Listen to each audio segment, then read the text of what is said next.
지난달 16일 광주 기아 챔피언스 필드에서는 승전의 환호 대신 무거운 정적과 붕괴의 한숨이 교차하였습니다.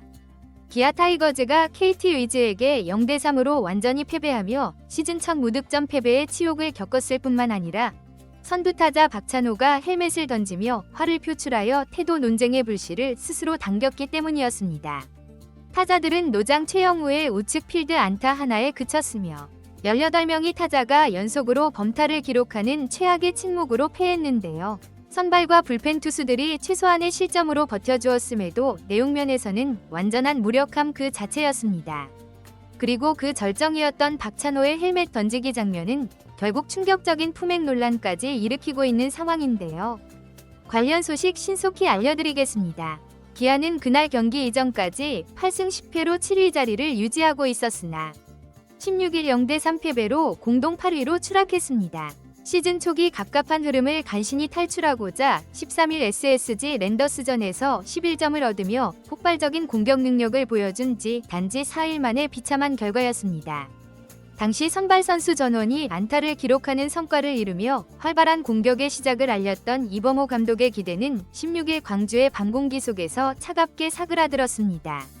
선발 투수 김도현은 6이닝 4피안타 14슬라이더 9직구 3삼진 2실점으로 개인 세 번째 퀄리티 스타트를 달성했으나 단 하나의 안타로는 승리의 희망을 이어갈 수 없었는데요.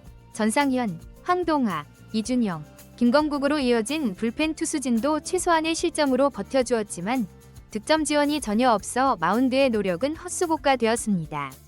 타자진에서는 최영우만이 유일한 안타를 기록했는데요. 1회 말 무사 주자가 있는 첫 기회를 오선우의 삼진으로 날려버린 후 12명의 타자가 연속으로 범타를 기록한 2회부터 6회까지 7회 최영우의 안타가 나오기 전까지 스스로 무득점의 얼음판에 갇혔습니다. 5회원 아웃주자 있는 상황에서 위즈덤이 획득한 볼넷도 헛되이 되돌아갔고 7회 말 무사주자 있는 추가 기회도 결국 침묵으로 끝났습니다. 9회 말 투아웃 최영우의 타석이 마지막 희망이었으나 결국 9명의 타자가 연속으로 범타라는 가혹한 기록을 남기며 3점 차이의 패배를 확정지었습니다. 하지만 그날 경기의 충격 중 가장 뜨거웠던 것은 박찬호의 헬멧 던지기 사건이었는데요. 6회 말 자신의 타구가 상대팀의 좋은 수비에 막힌 직후 박찬호는 헬멧을 벗어 앞으로 3개 내리쳤고 이어서 덕아웃 바닥을 발로 차며 분노를 표출했습니다. 서건창이 급히 달려와 그를 진정시키려 했으나 그의 얼굴에는 깊은 분노와 자책감이 교차하는 표정만이 남아있었습니다. 이 장면은 실시간으로 방송 화면에 포착되어 전국의 야구 애호가들에게 충격을 주었으며 곧바로 SNS와 커뮤니티를 통해 기분이 과해서 헬멧을 던지는 건가? 타율 점일7일 위 1번 타자가 무슨 짓을 하는 거냐? 등의 비난 여론이 폭발했습니다. 박찬호의 이러한 행동은 이번 경기 한 번에 그치지 않았는데요. 팬들 사이에서는 선수 생활 내내 경기 중 짜증을 내고 헬멧을 던지는 모습이 반복되어 왔다는 평가도 있었습니다. 실제로 작년에도 중요한 순간에 방망이를 내던지거나 베이스 러닝 실수 후 화풀이 동작을 보여 팀 분위기를 혼란스럽게 했다는 지적이 있었습니다. 팀 우선의 가치가 무너진다는 비난과 함께 팬들은 이제 더 이상 참을 수 없다고 목소리를 높이고 있습니다. 경기 후 SNS 반응을 살펴보면 기분이 과해서 헬멧을 던지는 건가요? 덕아웃에서 선배가 기분을 풀어줘야 하는 건가요? 자기가 무안타로 못해놓고 헬멧은 왜 던지시나요? 경기를 보는 우리가 짜증나지 않는다고 생각하나요? 등 직설적인 비판이 다수였는데요. 특히 경기에 도움도 안 되는데 타율도 낮은 선수가 왜 1번 타자인가요? 이건 그냥 자동 아웃 아닌가요? 라는 질문은 감독의 타순 구성에 대한 의구심으로 이어졌습니다. 팬 여론은 팀 분위기와 규율을 해치는 주범은 별도로 여러 방면에서 대응해야 한다는 쪽으로 모아지고 있습니다. 이범호 감독은 경기 후 덕아웃에서 긴급 회의를 소집했는데요. 감정 표현을 완전히 금지한다는 내부 방침을 재확인하며 헬멧, 방망이, 글러브 등 장비 던지기를 일체 금지하겠다고 선언했습니다. 다만 박찬호를 라인업에서 제외할 계획은 없다. 그가 가진 역동성과 주로 감각은 여전히 중요하다. 는 입장을 밝히며 타순 조정을 포함한 모든 가능성을 열어두겠다고 밝혔습니다. 그러나 팬들의 시선은 눈에 보이는 변화를 언제, 어떻게 가져올 것인가? 라는 의문으로 가득한 상황입니다. 한편 베테랑 내야수 김선빈이 곧 1군에 합류할 예정이란 소식은 희망처럼 들리고 있는데요. 김선빈은 그날 한화이글스와의 퓨처스 경기에서 2타수 2안타 1득점을 기록하며 컨디션이 90% 이상이라고 말했습니다.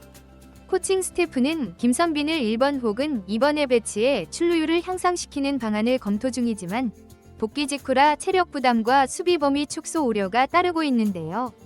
결국 감독의 고민은 박찬호를 유지하면서 김선빈을 어떻게 결합할 것인가라는 어려운 선택으로 귀결됩니다.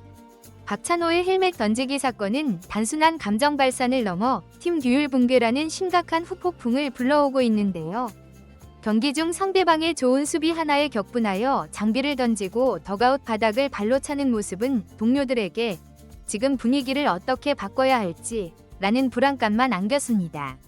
그 불안감은 곧바로 경기력 하락으로 연결되고 있는데요. 개막 후 다소 부진했던 타선은 13일 한 번에 폭발했다가 며칠 만에 한 개의 안타로 무너졌고, 특히 불펜 투수진이 최소한의 실점으로 버텨주는 와중에도 타선이 득점을 올리지 못하자 감독이 왜 여전히 같은 선수들만 믿고 고집을 부리느냐는 목소리도 커지고 있습니다. 팬 커뮤니티에는 비난글이 가득하며 팀이 규율을 잃고 방향성을 상실한 책임을 누가 져야 하느냐는 비판이 이범호 감독을 향해 집중되고 있습니다. 과거 선수 시절 언급했던 강력한 지도력이 이제는 오히려 일방적인 고집으로 비치며 변화를 외면한 감독 대신 선수단이 먼저 무너지고 있다는 자발적 평가가 등장하고 있는 것입니다. 남은 4월 경기에서 회복하지 못할 경우 감독 교체 요구가 팬들 사이에서 강력하게 제기될 수 있어 기아구단 순위 또한 예사롭지 않아 보이는데요. 결국 박찬호의 한 행동이 촉발한 규율 해체와 이어진 경기력 부진은 그 어느 때보다도 이범호 감독의 지도력과 전술 운용 능력을 시험대 위에 올려놓고 있습니다. 결국 이번 사태의 본질은 자세와 책임인데요. 박찬호의 헬멧 던지기는 개인의 감정 표출이 얼마나 팀워크를 위협할 수 있는지를 극명하게 보여주었습니다. 이제 기아가 응답해야 할 질문은 명확한데요. 가시적인 타순 재구성으로 무너진 공격 균형을 회복할 것인지, 베테랑과 코칭 스태프가 앞장서 팀 규칙을 재정립할 것인지, 팬들과 소통하여 무너진 신뢰를 되찾을 것인지. 선택의 순간은 이미 눈앞에 다가왔습니다. 광주 하늘 아래, 그리고 전국 야구팬의 마음속에 울려 퍼질 응원가를 다시 듣고 싶다면 기아 타이거즈는 반드시 방망이와 태도로 대답해야 할 것입니다. 이번 영상은 여기서 마무리하겠습니다. 재미있게 시청하셨다면 구독과 좋아요, 알림 설정 부탁드립니다. 그럼 오늘도 시청해주셔서 감사합니다.